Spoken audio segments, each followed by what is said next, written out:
በዚያም ከ38 ዓመት ጀምሮ የታመመ አንድ ሰው ነበረ። ኢየሱስም ባየው ጊዜ ልትድን ተወዳለህን?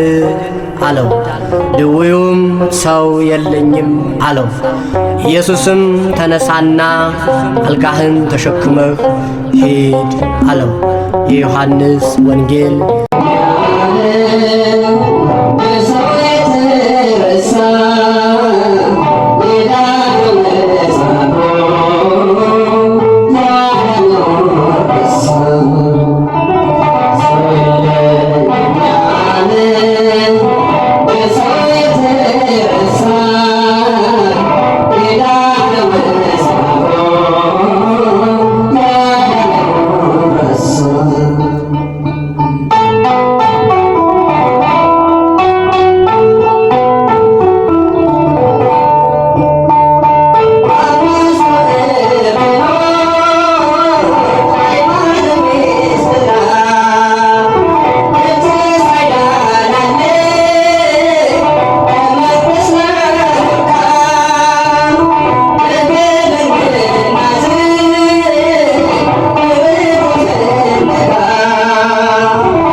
ወደ ዓለም ሲሮጥ እኔ ግን ካልጋዬ የሚያነሳኝ አጣሁ። እባክህ ጌታ መጎዳቴን ቀና አርገኝ ጌታ በእጆችህ ካልጋዬ ልነሳ ሸክሜ ይቅለልልኝ እባክህ መከራዬን ልርሳ አልጋዬን ልሸከም ይቅር መቃተቴ እኔ ልበል ደህና ሰውነቴ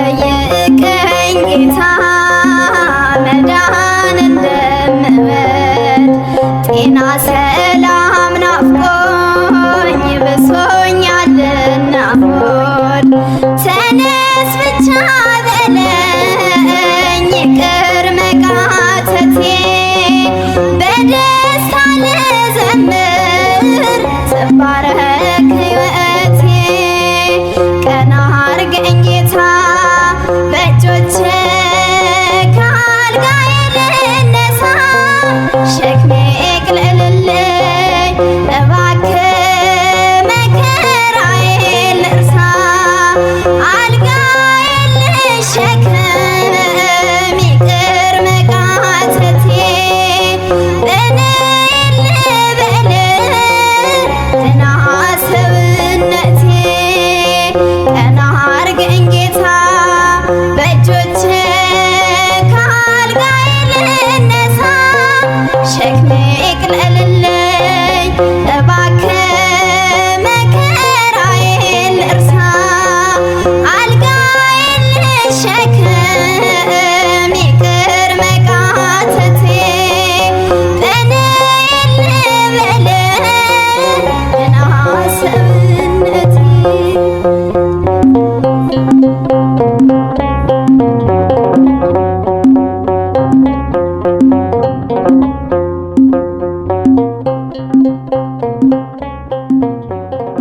አሜን። ለክርስቲያን ሁሉ የእመቤታችንን ተአምር መስማት ቀላል አይምሰለው፣ የከበረ ገናና ነውና ወንዶችም ሴቶችም ወደ ግዝት እንዳይገቡ መስማትን አያስታክሉ። አስቀድመን እንደተናገርን የታወቀ ምክንያት ኃጢአት ደዌ ካልከለከለው በዚች ቀን ተአምሯን ሰምቶ የሚቻለው ሥጋውን ደሙን ይቀበል።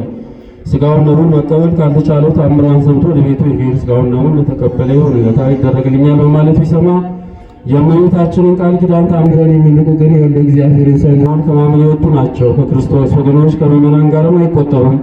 በጴጥሮስና በጳውሎስ በቃላቸው ሥልጣን ፈጽመው የተወገዙ የተለዩ የተረገሙ ናቸው እንጂ አባ ሚካኤል፣ አባ ገብርኤል በምንባል እኛም በቃላችን ሥልጣን ፈጽመው የተወገዙ የተለዩ ሆኑ። እኛም የእነርሱን ሥልጣን ይዘራልና ወልድ በጌትነቱ እስኪመጣ ለዘላለሙ በእውነት የእመቤታችንን በዓሏን እሑድ ሰንበት የማያከብረውን ስለዚህ በማይፈታ በጽኑ ሥልጣን ፈጽመን አወገዝን።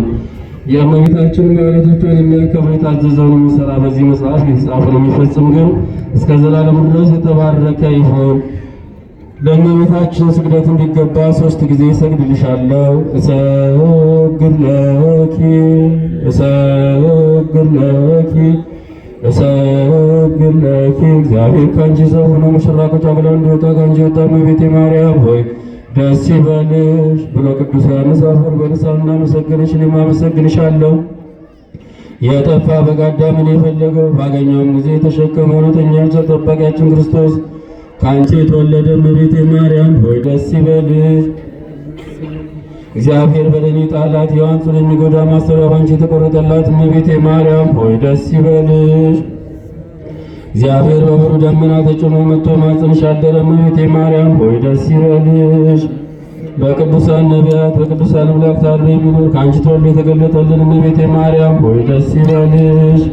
ከአብ ከመንፈስ ቅዱስ ጋር የምንሰግድለት ቃል የሚባል እግዚአብሔር በአንቺ ባሕርይ ከአንቺ ወለድ ዘንድ የወደደሽ እመቤቴ ማርያም ሆይ ደስ ይበልሽ። እኔ ለምእመናን ወንጌልን የማስተምርላት የጌታ እናቱ እመቤቴ ማርያም ሆይ ደስ ይበልሽ። ከወለድሽ በኋላ ማኅተመ ድንግልናሽ እንዳይለወጥ አድርጎ የጠበቀሽን አማኑኤልን የወለድሽ እመቤቴ ማርያም ሆይ ደስ ይበልሽ። ማኅተመ ድንግልና ሳይለወጥ ንጉሥ ክርስቶስን የወለድሽ እመቤቴ ማርያም ሆይ ደስ ይበልሽ። ማኅተመ ድንግልና ሳይለወጥ ንጉሥ ክርስቶስን የወለድሽ እመቤቴ ማርያም ሆይ ሰላምታ ይገባሻል።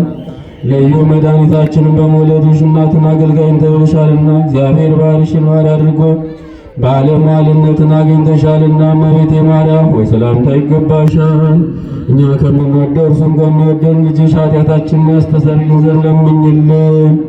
ተአምሪሃ ለእግዝእትነ ቅድስት ድንግል በክሌ ማርያም ወላዲተ አምላክ ጸሎታ ወበረከታ ይሃሉ ምስለ ኩልነ ሕዝበ ክርስቲያን ለዓለም ዓለም አሜን። ልመናዋ ክብሯ ለዘላለሙ በእውነት ይደርብንና አምላክን የወለደች በድንጋሌ ሥጋ በድንጋሌ ነፍስ የጸናች ክብርት እመቤታችን ያደረገችው ተአምር ይህ ነው። ልዩ ሰማያዊ ምስጢር የተገለጸለት ዮሐንስ ስለዚህ ብላቴና በፍጥረቱ ለአንደበት ስሟ ከሚጠራበት ቦታ ሁሉ በራ የምትደርስ ታላላቅ ረቂቃን መንፈሳውያን ክንፎችን እንዳላት ዳግመኛ ተናገረ። ይህችም ፀሐይን በመልበስ ብርሃንን በመጎናጸፍ ጨረቃን ከእግሯ በታች በመጫማትና የከዋክብት አክሊልን በራሷ ላይ በመቀዳጀት በዓለም ተገልጻ የታየች በጨለማና በሞት ጥላ ውስጥ ለሚኖሩ ሁሉ ያበራችላቸው እመቤታችን ድንግል ማርያም ናት። በለበሰችውም የፀሐይ ብርሃንና ሙቀት በበደል ብርድ የተቆራመዱትን ሙቀት ሰጣቸው። ይህች ብላቴና ማለት እመቤታችን ድንግል ማርያም ንጽሐ ጠባይ ያላደፈባት በድንጋሌ ሥጋ በድንጋሌ ነፍስ የጸናች ለዘላለሙ በማያልፍ መንፈሳዊ ጌጥ የተሸለመች ናትና የንጽሐ ባህሪ ሽልማቷ ጌጥ በሰውና በመላእክት ዘንድ ተነግሮ የማያልቅ ነው። የሽልማቷም ጌጥ እንደዚህ ዓለም የወርቅ የዕንቁ ጌጥ አይደለም። አስተሳሰቧም ከተወለደች ጀምሮ ለዚህ ዓለም ክብር ገንዘብ ከማድረግ ፈጽሞ የተቆጠበ ነው። ሽልማቷም ሥጋዊ ፈቃድን ደስ የሚያሰኝ ወይም ሥጋዊ ትምክህትን እንደሚያሳድር እንደ እስራኤል ልጆች የወርቅ አንገት ሐብል ወይም የዕንቁ ፈርጥ ያለበት የወርቅ ልብስ፣ በእጅ የሚጠለቅ የወርቅ ማርዳ፣ የወርቅ ቀለበት ወይም መሸቢያ፣ ዝናር፣ ልዩ ልዩ መዓዛ ያለው ሽቱ፣ በጠቅላላው ማንኛውም የዚህ ዓለም ጌጥ የተሸለመች አይደለችም። ዳግመኛም በወርቅ መረሸት ጭነው በወርቅ ሸፍነው ፈረሱን በቅሎውን ያመጡላት ዘንድ አልወደደችም። ሰረገላውንም ያቀርቡላት ዘንድ አልፈቀደችም። ማርያም ግን ከዚህ ዓለም ክብር ከደስታውና ከሥጋዊ ፈቃድ ሁሉ ፈጽማ የራቀች የተለየች ናትና በሕሊናዋ ወይም በሐሳቧ ውስጥ ከቶ ልዩ ሐሳብ ገብቶ አያውቅም። መንፈስ ቅዱስም ፈጽሞ ከእሷ የተለየበት ጊዜ የለም። ስለዚህም ሁሉ ነገር እመቤታችን ማርያም በሁለት ፊት ማለት በውስጥ በአፋ ንጽሕት ድንግል ናት እያልን እናገራለን። ከንጹሐን መላእክትም ቢሆን ከሰው ወገን ከጻድቃን ሐሳብም ቢሆን ከሐሌው ከገብርኤል በውስጥ በአፋ የእመቤታችን ንጽሐ ባህሪ የሚተካከለ የለም። ከሰማያውያን ሰራዊትና ከሰውም ልጅ ፍጥረት ሁሉ ከቶ ለመንፈስ ቅዱስ ማደሪያ ሆኖ የተገኘ እንደ እመቤታችን ቅድስት ድንግል ማርያም በድንጋሌ ሥጋ በድንጋሌ ነፍስ ጸንቶ የኖረ የለም።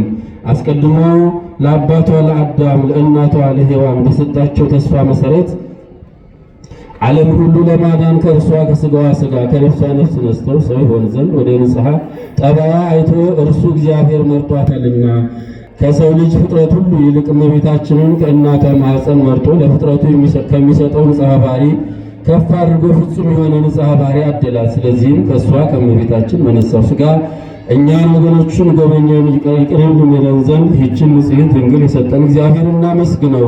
ልመናዋ ክብሯ ለዘላለሙ በእውነት። አንድ ሁለት ሐሳቦች ብቻ ግን አካፍላችሁና ጥቂት ደግሞ በዚሁ በህንፃው ጉዳይ አብረን በጋራ የኛው ስራ ስለሆነ የኛው ጸጋ ስለሆነ መቅደሳችን በዚህ ጉዳይ ላይ ጥቂት ጊዜ ከእናንተ ጋር ወስዳለሁ። አንድ በዚህ በማርቆስ ወንጌል በምዕራፍ 14 ቁጥር 12 ላይ ያለ ኃይለ ቃል ነው መነሻ የማደርገው። ፋሲካን ትበላ ዘንድ ከወዴት ሄደን እንድናሰናዳልህ ስፍራን እንድናሰናዳልህ ትወዳለህ በማለት ሐዋርያት ጌታችንን የጠየቁትን ኃይለ ቃል ለዛሬ መነሻ እናደርጋለን። እንደሚታወቀው ዛሬ ዕለቱ ዕለተ ዓርብ ነው። ቅድም እንደሰማነው ጌታችንና አምላካችን መድኃኒታችን ኢየሱስ ክርስቶስ ለኛ በመስቀል ላይ ራሱን አሳልፎ የሰጠበት ልዩ ዕለት ነው። የመክበሪያችን ዕለት ነው። በዚህ ሳምንት ደግሞ ምኩራብ ነው። እንደምታውቁት የአብይ ጾም 3ኛ ሳምንት ነው። ጌታችን ወደ ቤተ መቅደሱ ገብቶ መቅደሱን ለእርሱ በሚመቸው ሁኔታ ያሰናዳበት ያስተካከለበት ሳምንት ነው። ከዚህ አንጻር እኛም ደግሞ አንድ ሰፊ ስራ ያዝንበት ጊዜ ነው። እንደምታዩት በዚህ ካቴድራል በዚህ ቤተ መቅደስ ማለት ነው። እና ጌታችንና አምላካችን መድኃኒታችን ኢየሱስ ክርስቶስ የሚሰቀልበት ዋዜማ በዕለተ ሐሙስ ማለት ነው የፋሲካን በዓል የሐዲስ ኪዳንን ፋሲካ በሰራበት ዕለት ይህንን ታላቅ የፋሲካ ማዕድ ከማዘጋጀቱ በፊት ሐዋርያት ጌታችንን የጠየቁት ጥያቄ ፋሲካን እንድትበላ ቦታ እና ስፍራ ቤት እንድናዘጋጅልህ ትወዳለህ በማለት ለዚህ ልዩ ፋሲካ አምላካቸው መድኃኒታቸው ክርስቶስ ቦታውን ራሱ እንዲመርጠው እነሱ ደግሞ እንደ ድርሻቸው ስፍራውን ሊያዘጋጁ እንደሚወዱ የጠየቁት ጥያቄ ነው።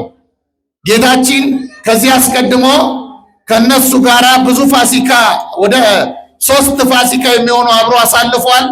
በተለይ የምኩራቡ ቤተ መቅደስ ያዘጋጀበት ያሰናዳበት ጊዜ የመጀመሪያው ፋሲካ ነው። ከዚያ በኋላ ለሶስተኛ ጊዜ ከነሱ ጋር አድርጎ ይሄ አራተኛው ፋሲካ የሚሰቀልበት ጊዜ ነው። በዚህ ቀን ነው ክርስቶስ እንግዲህ በብዙ ጊዜ ከነሱ ጋር በማዕድ ተሳትፏል። አንዳንድ ጊዜ ሳርም ላይ ተቀምጦ ክርስቶስ ከነሱ ጋር ማዕድ ተቋድሷል። በአልዓዛር ቤት ተገኝቶ ማዕድ ተቋድሷል። በስምዖን ለምጻሙ ቤት ተገኝቶ ማዕድ ተቋድሷል። በዘኪዮስ ቤት ተገኝቶ ማዕድ ተቋድሷል ክርስቶስ። አሁን ግን የሚሰራው ፋሲካ የተለየ ፋሲካ ስለሆነ ፋሲካው የተለየ ቦታ ስለሚፈልግ ልክ እንደተለመደው በሌላ ጊዜ እንደሚያደርገው ፋሲካ አንድ ቦታ ብናዘጋጅለት፣ አንድ ቦታ ብናሰናዳለት ይመገባል ክርስቶስ ከኛ ጋር ብለው እነሱ የወደዱትን ስፍራ አልመረጡም። ቦታውን እንዲመርጥ ለክርስቶስ እድሉን ሰጡ። ክርስቶስ ምን አላቸው?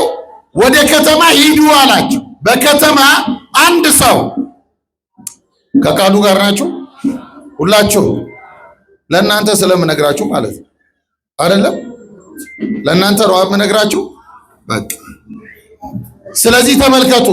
ወደ ከተማ ሂዱ፣ አንድ ሰው ታገኛላችሁ። በከተማ ውሃ ቀርቶ የሚመጣ ሰው ታገኛላችሁ። ይህንን ውሃ ቀርቶ የሚመጣውን ሰው ዝም ብላችሁ ተከተሉት አላቸው ክርስቶስ። ተከተሉትና እሱ የሚገባበት ቤት ውስጥ የቤቱን ጌታ ጠርታችሁ መምህሩ ከደቀ መዛሙርቴ ጋር ፋሲካን የማደርግበት ሰዓት ደርሷል፣ የእንግዳ ቤት ወዴት አለ ብላችሁ ጠይቁት።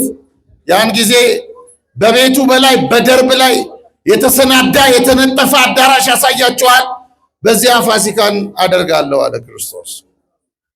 በዚያ አደርጋለሁ። የሚገርም ነው ክርስቲያኖች።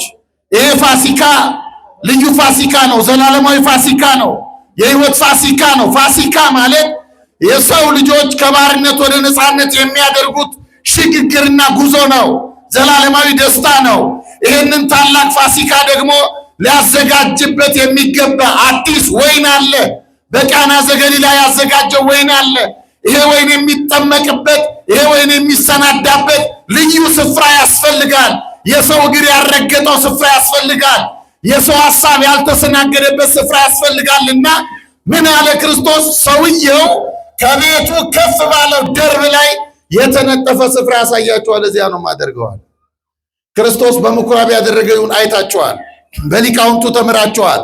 መጀመሪያ አምላካችን ቤተ መቅደሱ ጋር መጥቶ ቤቴ የጸሎት ቤት ይባላል፣ እናንተ የወንበዴዎች ዋሻ አደረጋችሁት ብሎ ከመቅደሱ በሬውን፣ ላሙን፣ በጉን፣ ርግቡንም ጭምር አስወጣ ከመቅደሱ። ይህን ከማድረጉ በፊት ግን ለክስ እንዳይመቻቸው ምንድን ያደረገው ክርስቶስ? መጀመሪያ ከመቅደሱ የሚያወጣውን በግ ከማውጣቱ በፊት ለመቅደሱ መተኪያ መስዋዕት አዘጋጅቷል። መተኪያው መስዋዕት የተዘጋጀው በቃና ዘገሊላ ነው። ውሃው ወደ ወይን ተለውጧል።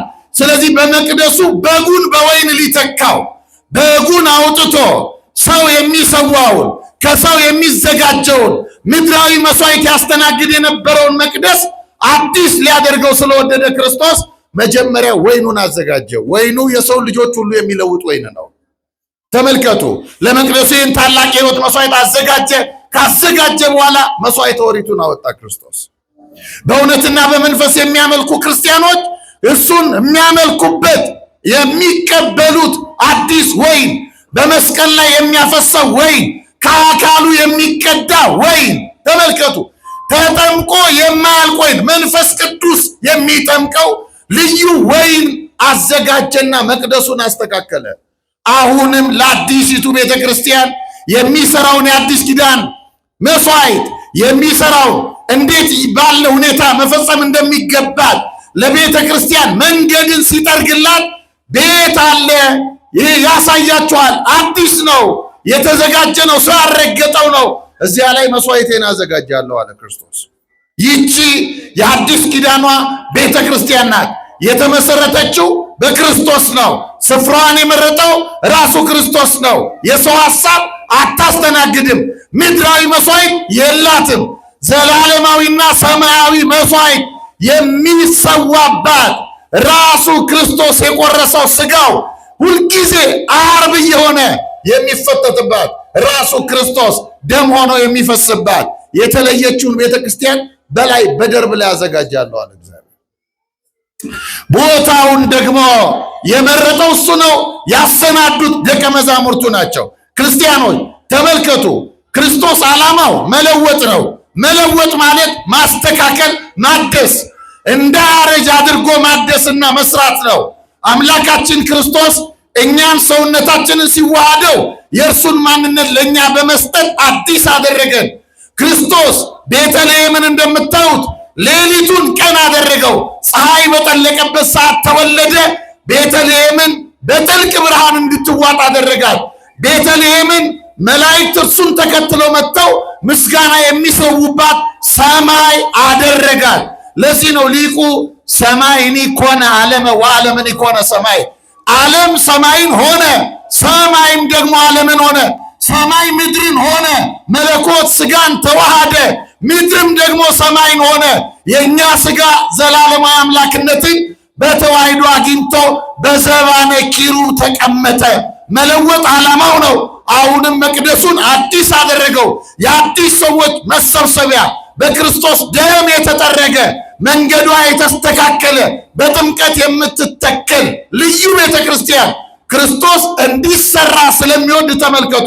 ሂዱ፣ ሰውየው ቤቱን ያሳያቸዋል። መጀመሪያ ቦታውን በውሃው ያጥበዋል፣ ያስተካክለዋል። ውሃ ተሸክሞ የሚመጣ ሰው ታገኛላችሁ ነው። ውሃው ጥምቀት ነው። ክርስቶስ ተመልከቱ፣ ሕይወት የሌለውን ውሃ፣ ከለር የሌለውን ውሃ፣ ጣዕም የሌለውን ውሃ በዮሐንስ አማካኝነት ሊጠመቅበት ብቅ ጥልቅ ሲል ውሃውን የሰው ልጆች የልጅነት መገኛ የእግዚአብሔር ልጅነት ምንጭና ማህፀን አደረገው። ክርስቶስ የቤተ ክርስቲያን ማህፀን ጥምቀት ነው። ቅድም እንደመሰርማችሁት ቤተ ክርስቲያን ሙሽሪት ትባላለች ተብለናል። አዎ ቤተ ክርስቲያን ማህፀን አላት። ለሙሽራው የምትወልድበት ማህፀኗ ጥምቀት ይባላል።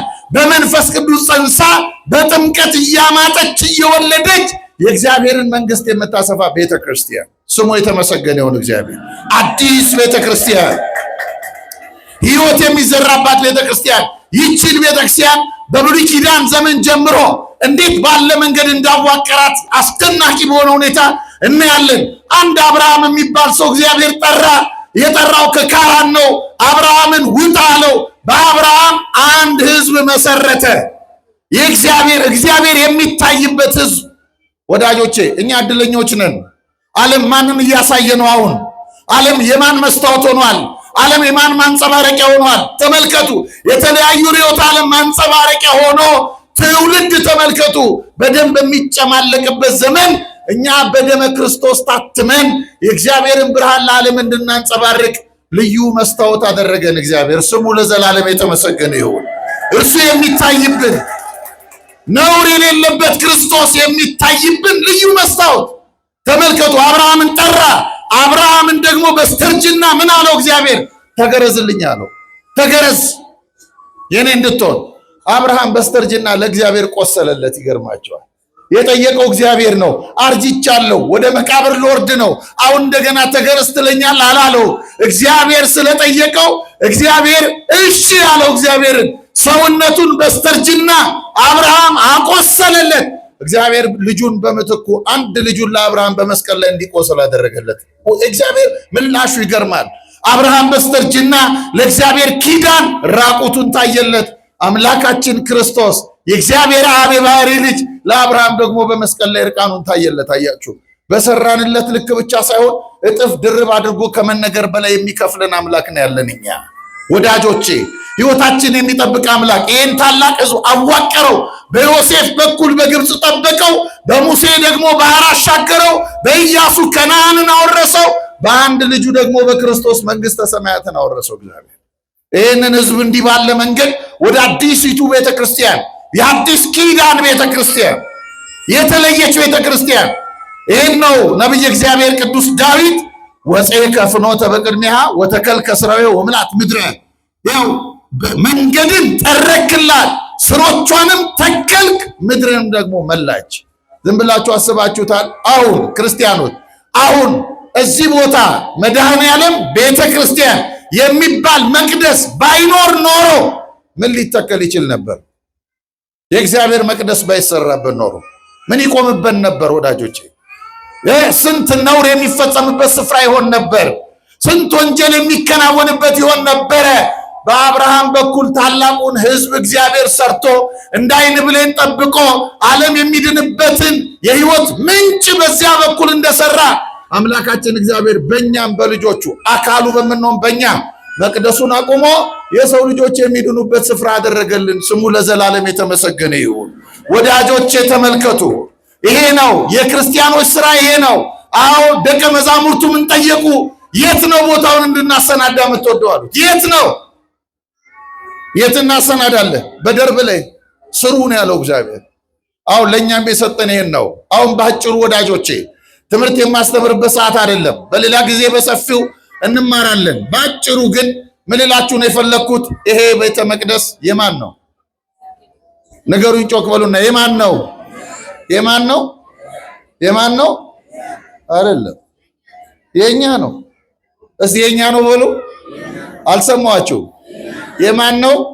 ይሄ መቅደስ የኛ ነው። ለምን መሰላችሁ? ስሙም ቤተ ክርስቲያን ይባላል። እስቲ ቤተ ክርስቲያን በሉ።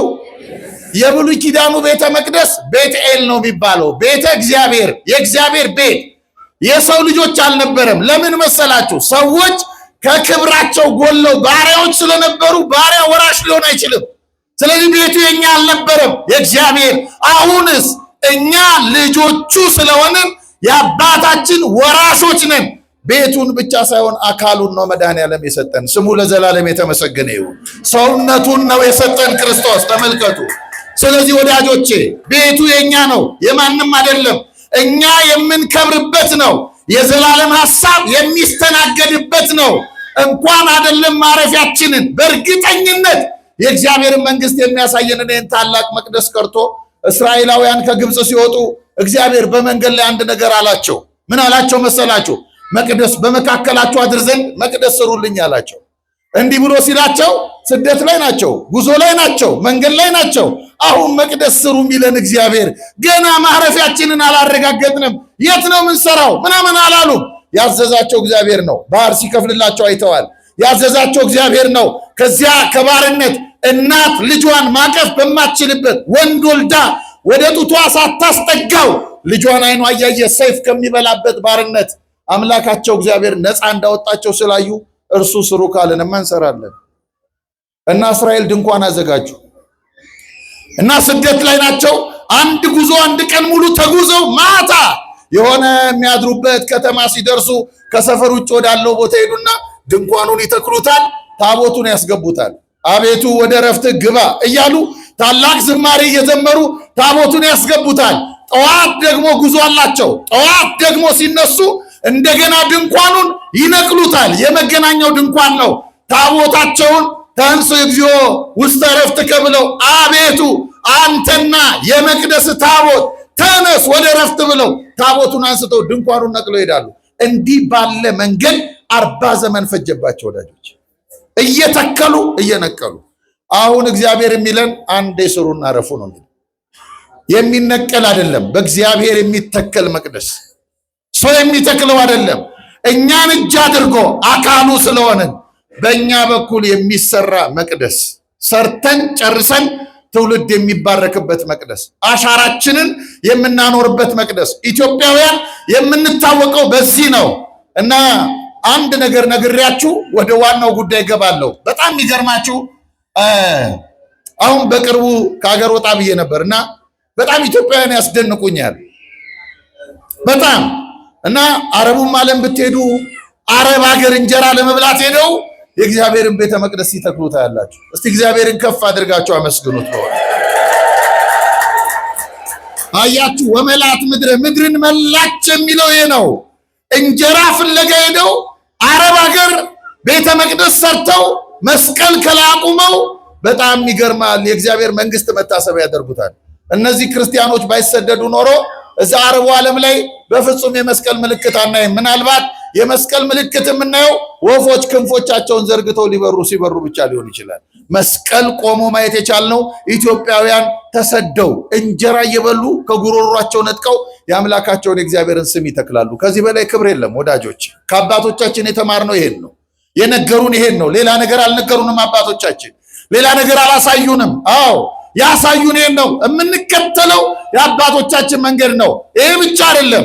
አሁን ሳውዝ አፍሪካ ነበርኩኝ። ሳውዝ አፍሪካ ደቡብ አፍሪካ የምትባለው ሀገር ብፁዕ አባታችን አቡነ ሕርያቆስ አሁን የሀገረ ስብከታችን ሊቀ ጳጳስ ናቸው።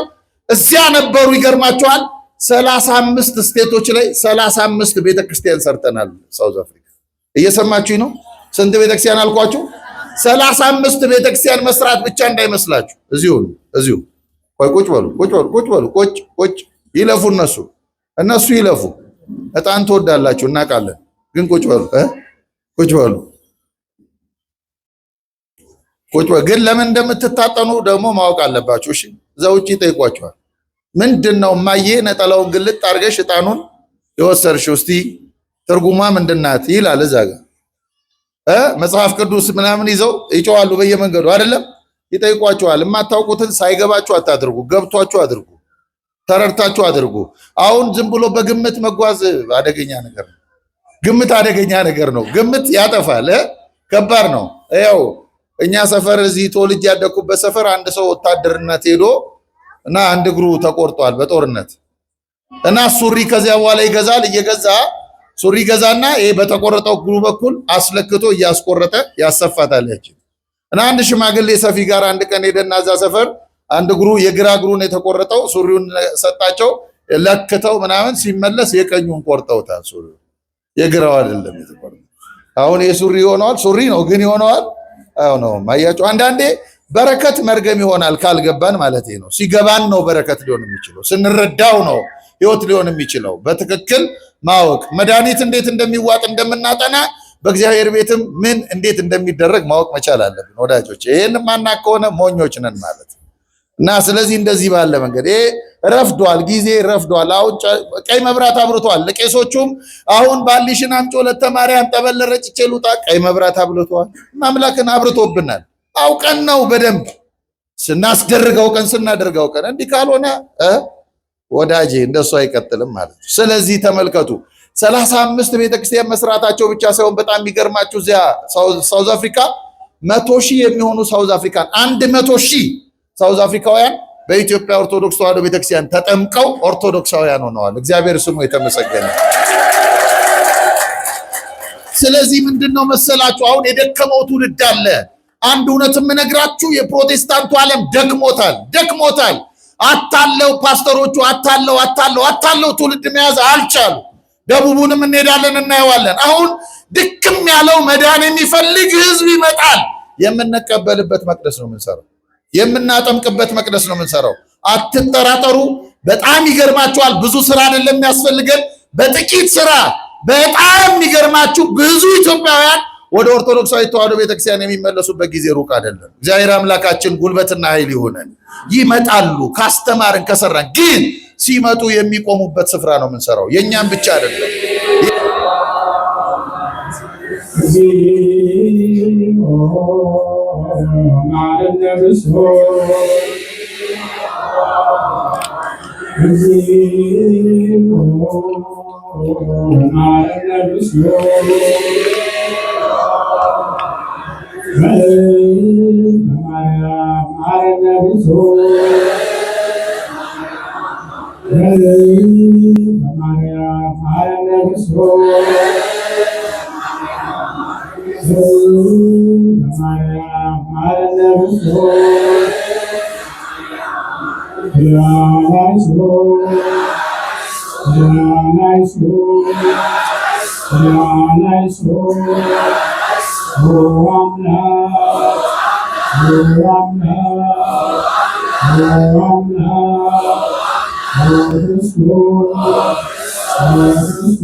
በምሕረቱ በእንተ ማርያም ወላዲቱ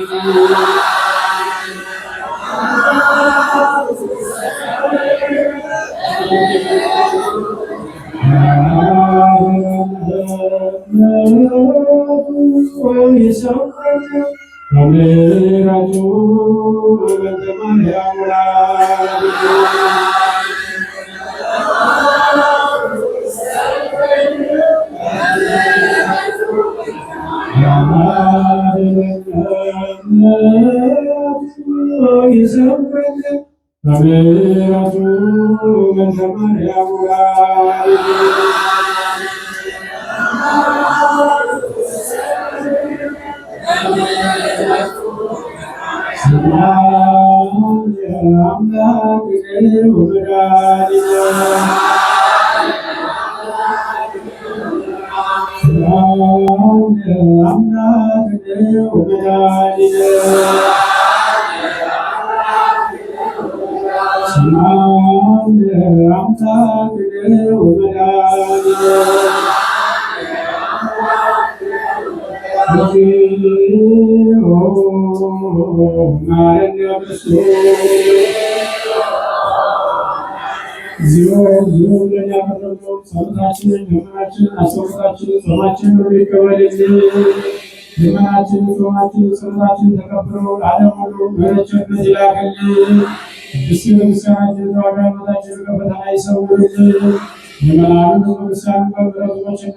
ሀገሩ በመቅሰፍት ሁሉ በስደት ይሰውርልን። በችግር በፈተና ያሉት ሁሉ በምሕረቱ ይጎብኝልን። በቅድስተ ቅዱሳን በድንግል ማርያም ከመጥምቀ መለኮት ከቅዱስ ዮሐንስ ከቅዱሳን ጻድቃን ሰማዕታት መላእክት ጋር ረድኤት በረከት ያሳትፈን። በሀሳባቸው በገንዘባቸው በጉልበታቸው በእውቀታቸው ቅዱስ ቤተክርስቲያን በስውር በግልጥ የሚያግዙትን ስጦታቸውን ይቀበልልን። ልመናቸውን ይስማልን። የኃጢአት መደምሰሻ መንግሥተ ሰማያት መውረሻ አድርግልን። ኃይለ ጾሙን በሰላም አስፈጽሞ ለብርሃነ ትንሣኤው በሰላም ያድርሰን። እያልን ቅዱስ ስሙን እንጠራለን። አባታችን በሰማያት የምትኖር ስምህ ይቀደስ ፈቃድህ በሰማይ እንደሆነች የዕለት እንጀራችንን ስጠን ዛሬ እኛም የበደሉንን አቤቱ እንዳንጠላ ከክፉ አድነን እንጂ ኃይል ምስጋና ለዘላለሙ እመቤታችን ቅድስት ድንግል ማርያም ሆይ በመልአኩ ሰላምታ ሰላም እንልሻለን። በሐሳብሽ በሥጋሽም አሸናፊ እግዚአብሔር እናቱ ሰላምታ ከሴቶች ሁሉ ተለይተሽ አንቺ የተባረክሽ የማኅፀንሽ ፍሬ የተባረከ ነው። ጸጋን የተመላሽ ነው በመስመር እግዚአብሔር ያስካነውና የተወደደው ልጅሽ ከጌታችን ከመድኃኒታችን ኢየሱስ ክርስቶስ ከታና በትለሚልን ኃጢአታችንን ያስተሰርይልን ለዘላለሙ አሜን። ጌታችን አምላካችን መድኃኒታችን ኢየሱስ ክርስቶስ የካህናት አለቃ ኃጢአትን ያስተሰርይ ይቅር ባይ ለአባቶቻችን ለሐዋርያት ሥልጣነ ክህነት የሰጠን ከልጅነት እስከ እውቀት የሠራነውን ሥራ በደላችንን ይቅር ይበለን። አባቶች ካህናት፣ ወንድሞች ዲያቆናት፣ ከዚህ የተሰበሰባችሁ ወንዶችም ሴቶችም ከኃጢአት ማሰሪያ የተፈታችሁ ንጹሐን ሁኑ። እኔንም እናንተንም ለመንግሥተ ሰማያት የበቃን የተዘጋጀን ያደርገን ዘንድ እግዚኦ መሐረነ ክርስቶስ ተመላክራውን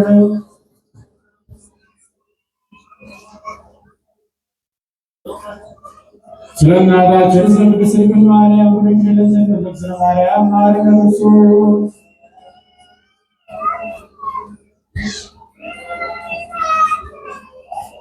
ኦ እግዚእ ኢየሱስ ክርስቶስ ስረይ ኃጢአቴ ወኃጢአተ ኩሉ ሕዝብ በስናው ቆረጠ ሳና ቆሰጠ ሰራን ለምሩ በላችን ይቅር ይበለን። ማሰራታትን እግዚአብሔር